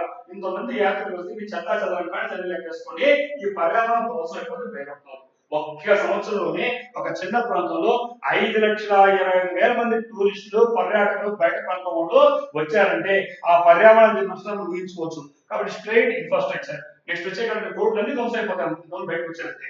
Next sustainable development. ఇక్కడ 6th షెడ్యూల్ ఏంటంటే వుడ్ ఎంపవర్ లోకల్ ఇక్కడ ఉండేటువంటి ఏమైతే ఉన్నాయో ఏడీసీస్ అని manage tourism and environmental production limiting large scale project like 48,000 acres solar plants. ఇక్కడ మనం చూస్తే లడఖలో 48,000 ఎకరాలు సోలార్ ప్లాంట్స్ ఉన్నాయి. అబ్బా ఇంత డెవలప్మెంట్ అనుకుంటారు. 48,000 ఎకరాల్లో సోలార్ ప్లాంట్స్ పార్క్ అని పేరు పెట్టారు అంటే ఎస్ ఈ పర్యావరణ అంశాలు అక్కడ ఇప్పటి వరకు అంత ప్రకృతిగా ఆ ప్రకృతి ఒడిలో స్వచ్ఛంగా ఉండే మనకు ధ్వంసమైపోతుంది. కాబట్టి సస్టైనబుల్ డెవలప్మెంట్ మాకు కావాలంటే ఈ విధంగా ఉంటే అదే 60 చేస్తే మేము కంట్రోల్ చేసుకోగలుగుతాం. మా కంట్రోల్ బయట రావాలంటే మాకు నిర్ణయాధికారులు ఉంటాయి. అక్కడ 60 ఏరియాస్ లాగా అలా లేదు కాబట్టి అడుగుతున్నాయి. అలాగే కల్చరల్ ప్రిజర్వేషన్. ఎందుకంటే ఈ రోజు మనకు ఈ లడఖ్ అనేది ప్రత్యేకంగా ఎలా అంటారు దానికి చెప్పాలంటే లిటిల్ టిబెట్ అంటారు. టిబెట్ తెలుసు మీకు, టిబెట్ పేరు ఉంటారు. ఈ టిబెట్ లాగానే లడఖ్ లిటిల్ టిబెట్ పేరు అన్నమాట. అంటే ఆ టిబెట్ లాగానే ప్రత్యేకమైన సంస్కృతి ఉంది ఎక్కడ ఇక్కడ లడఖ్ లో. అందువల్ల దాన్ని లిటిల్ టిబెట్ అంటాం. అయితే మీరు బయట వాళ్ళు రావడం వల్ల మా ప్రత్యేకమైనటువంటి సంస్కృతి కోల్పోతున్నాం, మా ఉనికి కోల్పోయే పరిస్థితి. కాబట్టి మా 6th షెడ్యూల్ తెలిస్తే 6th షెడ్యూల్ ఏరియాలో స్వయంగా ఎవరు వెళ్ళడానికి కుదరదు, మాట సాగు. సో అదేవిధంగా బయట వాళ్ళు పెట్టుబడి పెట్టడానికి కుదరదు, పర్యావరణం నాశనం కాకుండా ఇన్ని కారణాల వల్ల అడుగుతున్నారు. కాబట్టి మీకు అందరూ గుర్తుంటే ఒకసారి గుర్తు చేసుకుంటే లడఖ్ 2019 యూనిట్ అవ్వడం. సో ఆ విధంగా మనకు ముఖ్యంగా 6th షెడ్యూల్ అయినటువంటి ఏటీఎం పేరుతో ఎక్కడ ట్రైబల్ అప్లై అవ్వడం, టూరిజం అంటే ముఖ్యంగా ప్రధానమైన సోర్స్, ఇవన్నీ కూడా మనము ఈరోజు డిస్కస్ చేసాం. మరి నెక్స్ట్ ఐటమ్ ఏంటంటే Telangana benchmark issue strategy. ఇనుంటారు మీరు నిన్న పేపర్ లో కానీ మనకు ఉండేటువంటి ఈరోజు పేపర్ లో కానీ బట్టి చూస్తే మనకు హిందూ కావచ్చు, ఇండియన్ ఎక్స్ప్రెస్ కావచ్చు, నేషనల్ మ్యాగజైన్స్ లో కావచ్చు, స్థానిక పనుల్లో మీకు ఖచ్చితంగా ఉండేటువంటి ఐటమ్ ఏంటంటే Telangana benchmark issue strategy, BAS అని పేరుతో పిలుస్తారు. అంటే benchmark issuance strategy examination అడగడానికి అవకాశం ఉంది. కోరేగా ఏంటి అంటే Telangana adopted a new system for issuing state loans in fixed time period to improve borrowing. కాబట్టి బారోయింగ్ ని మనం ఇంప్రూవ్ చేయడం కోసంగా ఈ తెలంగాణ ఏం చేసిందంటే మొత్తం 9 రాష్ట్రాలకు తెలంగాణ ఇంప్రూవ్ ఏం చేసిందంటే అక్కడ కొన్ని ఫిక్స్డ్ టైం పీరియడ్స్ పెట్టింది. దేనికంటే ఈ బారోయింగ్ కెపాసిటీ పెంచడానికి. దేని పెట్టింది అంటే ముఖ్యంగా ఈ న్యూ సిస్టమ్ ని RBI గైడెన్స్ ప్రకారం పెట్టింది. దాంట్లో టు ఎన్హాన్స్ ఫైనాన్షియల్ రిసోర్సెస్. కాబట్టి ఆర్థిక వనరుల్ని మనం అభివృద్ధి పరచుకోవడం కోసంగా మొట్టమొదటి కాలం. రెండోది వచ్చేకాడికి ఇన్ఫ్రాస్ట్రక్చర్ డెవలప్మెంట్. ఏదైతే మౌలిక వసతులు ఉన్నాయో తెలంగాణలో దాన్ని కొంచెం అభివృద్ధి పరచుకోవాలి. ఆర్థిక వనరులతో పాటుగా ఇన్ఫ్రాస్ట్రక్చర్ రోడ్స్ కావచ్చు, ఇతరత్ర ఉన్నటువంటి ఏర్పాట్లు పెంచుకోవడం కోసంగా. మూడు వచ్చి అట్రాక్ట్ ఇన్వెస్ట్మెంట్స్, పెట్టుబడులు ఆకర్షించాలంటే ఇది కావాలనేసి ఇప్పుడు చెప్పిన ఆర్బీఐ గైడ్లైన్స్ లాగా 9 రాష్ట్రాల నుండి తెలంగాణ కూడా వచ్చింది. అందువల్ల వార్తల్లోకి రావడం జరిగింది. కాబట్టి ఎగ్జామినేషన్ లో మనకి ఈ బెంచ్ మార్క్ ఇష్యూయన్స్ స్ట్రాటజీ అంటే బిఏఎస్ అని రాయగలుగుతారు. దేనికంటే ఈ ప్రధానమైన heads 3. Number 1 to enhance financial resources, ఆర్థిక వనరులను అభివృద్ధి పరచుకోవడానికి. 2 వచ్చి ఇన్ఫ్రాస్ట్రక్చర్ డెవలప్మెంట్, మౌలిక సదుపాయాలు రోడ్స్ కావచ్చు, ఇతరత్ర ఉండేటువంటి వాటిని అభివృద్ధి పరచడానికి. Next third one to attract investments, పెట్టుబడులను ఆకర్షించడానికి తెలంగాణ ప్రభుత్వం తీసుకున్న నిర్ణయం పేరే DIIs, bench mark issuance registration అంటాం. సో మరి న్యూస్ లో ఎందుకు చెప్పే ఇప్పుడే ఇక్కడ Telangana joint RBI pilot for bench mark issuance strategy 2026-27 2026-27 సంబంధించి ఒక పైలట్ ప్రాజెక్ట్ లాగా రిజర్వ్ బ్యాంక్ ఆఫ్ ఇండియా ఇచ్చినటువంటి 9 రాష్ట్రాల్లో ఈ రోజు తెలంగాణ కూడా చేరింది. కాబట్టి దాన్ని మనం ఈ రోజు వార్తల్లో డిస్కస్ చేస్తున్నాం. మరి Telangana has adopted RBI's new benchmark issuance strategy, అంటే కొత్తగా ప్రవేశపెట్టినటువంటి BAS benchmark issuance strategy అనేటువంటి పథకంలోకి ఈ తెలంగాణ కూడా జాయిన్ అయింది. దేనికంటే ఇక్కడ మనకు ఈ స్టేట్ డెవలప్మెంట్ లోన్స్ కానీ ఎస్డిఎల్స్ అంటామో అది ఇక్కడ మన ఫైనాన్షియల్ 26-27 అంటే విధంగా Q1 అన్నమాట. ఫైనాన్షియల్ అంటే ఏప్రిల్ జూన్ 26. ఇప్పుడు మనకు ఏప్రిల్ స్టార్ట్ అయింది. ఏప్రిల్ నుంచి జూన్ దాకా మనం ఏం చెప్తున్నాం, ఫైనాన్షియల్ 26-27 అవుతుంది. అర్థం కదా, ఇది వచ్చి మనం 26 లో ఉన్నాం. సో దీనికి సంబంధించి ఫస్ట్ క్వార్టర్ సంబంధించి ఆ స్ట్రాటజీలో బిఎస్ స్ట్రాటజీ ఉంది. కాబట్టి వార్తల్లో వచ్చి మనం డిస్కస్ చేస్తున్నాం. కాబట్టి కాంపిటేటివ్ ఎగ్జామినేషన్ ఇండియన్ అకాడమీ సంబంధించి ఇలాంటి ఐటమ్స్ వస్తాయి. కాబట్టి మీరు చెక్ చేసుకోండి. ముఖ్యంగా దీని ఏమేంటంటే reduce market fragmentation, increase liquidity, enhance price discovery by standardizing bond tenures. అంటే మనకు 6 to 10 years కానీ 11 to 15 years, 16 to 20 years, 21 to 25 years, అదే విధంగా 25 years దాటి ఈ విధంగా టెన్యూర్స్ ని రకరకాల కేటగిరీస్ దాని పేరుతో అక్కడ పెట్టుబడులు ఆకర్షించడానికి వాడు చేసింది. కాబట్టి తెలంగాణ ఏం చేస్తుంటే మన యొక్క టోటల్ చెప్పాం. మనం ఏం చెప్తున్నాం, మనమంతా కూడా వికసిత భారత్ అంటున్నాం. వికసిత భారత్ అంటే ఇప్పటికీ 1947 స్వాతంత్రం వచ్చిన 100 years అంటే 2047కి 100 years అవుతాయి. దాని వికసిత భారత్ అంటాం, డెవలప్డ్ భారతదేశం అంటాం. అంటే డెవలపింగ్ కంట్రీ నుంచి డెవలప్డ్ కంట్రీకి రావాలి, కనీసం 100 years అవుతుంది. కాబట్టి 2047కి 1947 నుంచి 2047 వికసిత భారత్ అనే కాన్సెప్ట్ వెళ్ళింది భారతదేశం. అలాంటి స్ట్రాటజీలో ఈ తెలంగాణ ఏం చేస్తుందంటే తెలంగాణ రైజింగ్ 2040 విజన్ అంటున్నాం. అంటే 2047కి వికసిత భారత్ ఏదైతే ఉందో డెవలప్డ్ భారతదేశం కింద అదే టైంలో తెలంగాణ రైజింగ్ 2040 అనేటువంటి ఒక విజన్ డాక్యుమెంట్ ప్రకారంగా ఈ ఫ్యూచర్ సిటీ డెవలప్ అవ్వాలి, భవిష్యత్తులో ఎలా ఉండాలి, డెవలప్మెంట్ ఆఫ్ అలాగే మనకు ఇండస్ట్రీస్ ఎలా ఉండాలి, పరిశ్రమల అభివృద్ధి ఎలా చేయాలి, ఇక్కడ నగరాలు చేయాలి, ఇదే దాంట్లో తెలుస్తుంది. అందువల్ల 2047కి వచ్చేకానికి తెలంగాణ ఏమనుకుంటుందంటే తన ఎకనామిక్ సిస్టమ్ లో $3 trillion కావాలనుకుంటుంది. $3 trillion తను టార్గెట్ పెట్టుకుంటుంది. అది భారతదేశంలో ఉండేటువంటి జీడిపిలో 10% షేర్ అయిపోతుంది. తెలంగాణ 10% షేర్ అమ్మా. ఈ లక్ష్యాలు ఈ గుర్తుపెట్టుకోండి ఎగ్జామినేషన్ లో. కాబట్టి 2047కి తెలంగాణ ఎకనామిక్ సిస్టమ్ లో ఎంత కోరుకుంటుందంటే $3 trillion. అది భారతదేశం యొక్క జీడిపిలో ఎంత ఉంటుందంటే 10% ఉంది. ఇది చాలా ఇంపార్టెంట్ ఫిగర్స్ గుర్తుపెట్టుకోండి. మరి ఈ రోజు ప్రోగ్రెస్ పాలన చూస్తే అటు ఐటీ సెక్టర్ కావచ్చు, ఫుడ్ ప్రాసెసింగ్ యూనిట్ కావచ్చు, ఫార్మా రంగం కావచ్చు, లైఫ్ సైన్సెస్ కావచ్చు, ఏరోస్పేస్ కావచ్చు, డిఫెన్స్ కావచ్చు, ఇవన్నీ కూడా ప్రోగ్రెసివ్ పాలసీస్ ఈ రంగాల్లో అటు అన్ని రకాల రంగాల్లో మనము ఉండాలని ముందుకు వెళ్తుంది. అలాగే గవర్నమెంట్ ఏం చేస్తుంది, దీనికోసంగా స్పెషల్ ల్యాండ్స్ ని, వాటర్ ని ఇచ్చి ఈ లక్ష్యంతో బెంచ్ మార్క్ ఇష్యూ స్ట్రాటజీతో ముందుకెళ్తుంది. ఆ రకంగా తెలంగాణలో మనకు పెట్టుబడులు ఆకర్షించి ఇన్ఫ్రాస్ట్రక్చర్ డెవలప్ చేస్తే వాళ్ళ ఫైనాన్షియల్ రిసోర్సెస్ డెవలప్ అవుతుందంటే లక్ష్యమే ఇప్పుడు చెప్పినటువంటి DIIs new benchmark issue strategy భాగంగా మనం డిస్కస్ చేసాం. మరి ఈ రోజు విషయాల్లో ఇక్కడ WTO MC14 మనం మాట్లాడేంతకుముందు కూడా సరే ఇక్కడ ఈ స్లైడ్ ఇచ్చారు కాబట్టి మనం చెప్పడమే. ఈ WTO వరల్డ్ ట్రేడ్ ఆర్గనైజేషన్ లో ప్రపంచ వాణిజ్య సంస్థలో మనకు ఉండేటువంటి దేశాలకి దాని అగ్రిమెంట్లు అలాంటి కూడా ఇంతకుముందు డిస్కస్ చేసాం. దీని గురించి నేను పెద్దగా మాట్లాడడానికి ఈ సెషన్ లో వాడుకోవడం లేదు.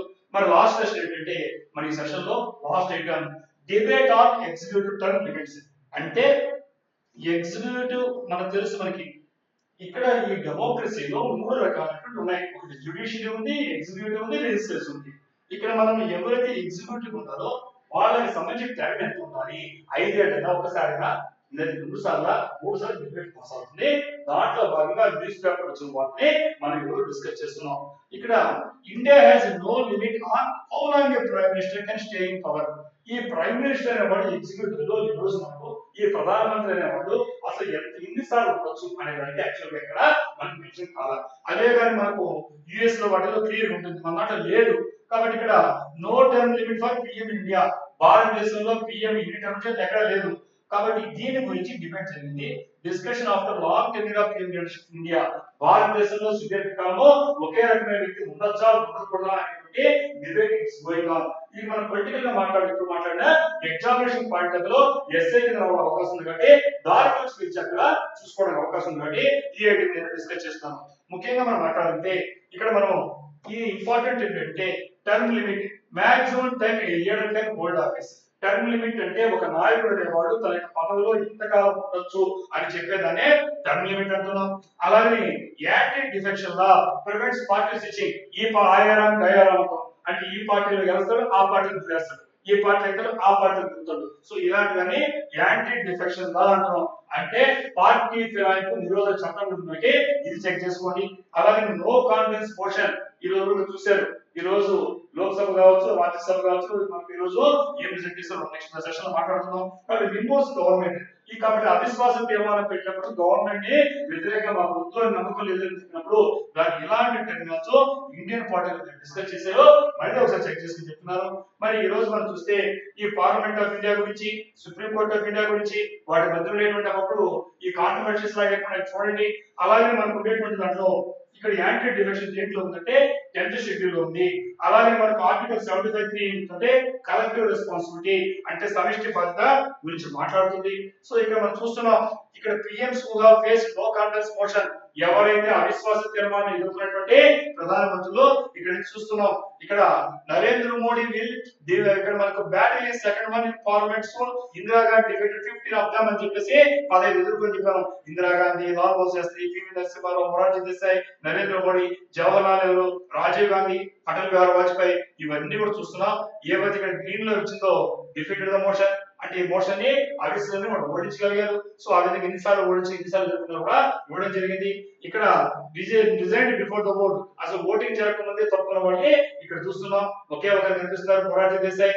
యట్ టు బి డిసైడెడ్ ఇంకా నిర్ణయం కాలేదు ఇక్కడ. ఎందుకంటే ఇప్పుడు ఎవరు ఇంతవరకు అవిశ్వాస తీర్మానంలో ఎవరికీ కాలేదు. అందువల్ల గ్రీన్ తో చూపించాము. మరి ఈయన పైన పెడితే ఏమవుతుంది దానికి ఇది దాని గురించి ఒక డిబేట్ వచ్చింది కాబట్టి ఆ డిబేట్ లో భాగంగా డిస్కస్ చేసాం. ఇక్కడ ఇంతమంది డిస్కస్ గా ఈ రాజకీయ పార్టీకి ఎవరికి మనం చదవము, కేవలం ఎగ్జామ్స్ మాత్రం చదువుతాం. సో కాబట్టి PM has no fixed term limit. మన భారతదేశంలో ప్రధానమంత్రి ఎంతకాలం ఉండాలంటే ఎక్కడ అలాంటి ఫిక్స్డ్ టైం లేదు. Government depends on Lok Sabha majority. ప్రభుత్వం ఎంతకాలం ఉంటుందంటే లోక్సభ మెజారిటీ ఉన్నందుకు కొనసాగుతుంది.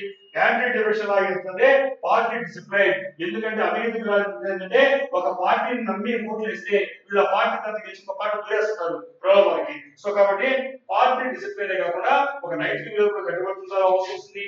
నో కాన్ఫిడెన్స్ మోషన్ ఇది గవర్నమెంట్ రిమూవ్ చేయడం వస్తుంది.